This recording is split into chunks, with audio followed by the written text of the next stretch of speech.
Hi friends, ഞാൻ ഇന്നൊരു ചക്കക്കുരു വെച്ചൊരു മസാലക്കറി ആയിട്ടാണ് വന്നിരിക്കുന്നത്. ഞാനിവിടെ ചക്കക്കുരുവിൻ്റെ തൊലിയെല്ലാം കളഞ്ഞ് വെച്ചിട്ടുണ്ട്. അത് നമുക്ക് കുക്കറിനകത്തോട്ട് അല്പം എണ്ണ ഒഴിച്ച് ഞാനിവിടെ തേങ്ങ ചെറുതായിട്ട് കട്ട് ചെയ്ത് ഇട്ട് കൊടുക്കുന്നുണ്ട്. അതൊന്ന് ഒരു ലൈറ്റ് ബ്രൗൺ ആവുന്നിടം വരെ ഇളക്കി കൊടുക്കുക. അല്പം വെളുത്തുള്ളി, ചെറുതായിട്ട് അരിഞ്ഞ ഇഞ്ചി അതൊന്ന് ഫ്രൈ ആകുക. അതിലൂടെ ഞാനൊരു 1.5 സവാള ആഡ് ചെയ്യുന്നുണ്ട്, നീളത്തിലരിഞ്ഞത്. അല്പം ഉപ്പിട്ട് ഒന്ന് വഴറ്റി കൊടുക്കാം. ഒരു ലൈറ്റ് ബ്രൗൺ ആകുന്നിടം വരെ ഒന്ന് വഴറ്റുക.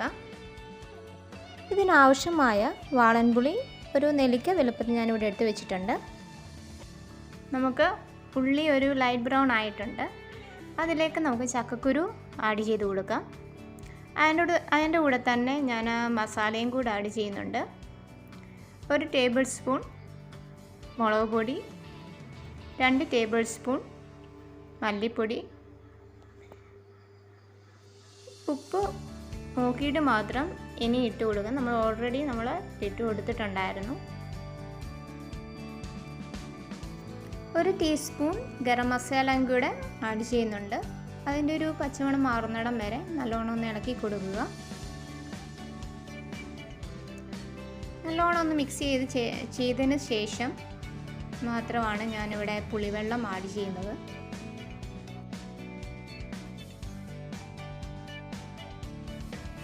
മസാല നന്നായി ഫ്രൈ ആയി വന്നിട്ടുണ്ട്. അതിൻ്റെ ഒരു പച്ചമണമൊക്കെ മാറി വന്നിട്ടുണ്ട്. അതിലൂടെ ഞാൻ പുളിവെള്ളം ഒഴിച്ചു കൊടുത്തു.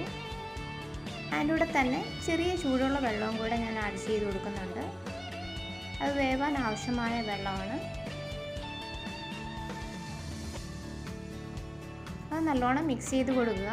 മിക്സ് ചെയ്തിട്ട് ഒരു 3 വിസിൽ അടുപ്പിക്കുക. ഉപ്പ് ആവശ്യമെങ്കിൽ മാത്രം ഇട്ട് കൊടുക്കുക.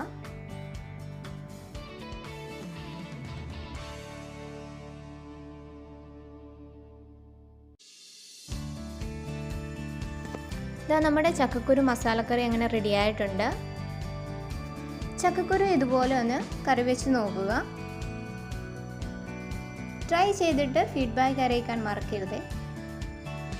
നിങ്ങൾക്ക് ഈ ചാനൽ ഇഷ്ടപ്പെടുകയാണെങ്കിൽ സബ്സ്ക്രൈബ് ചെയ്ത് സപ്പോർട്ട് ചെയ്യണേ.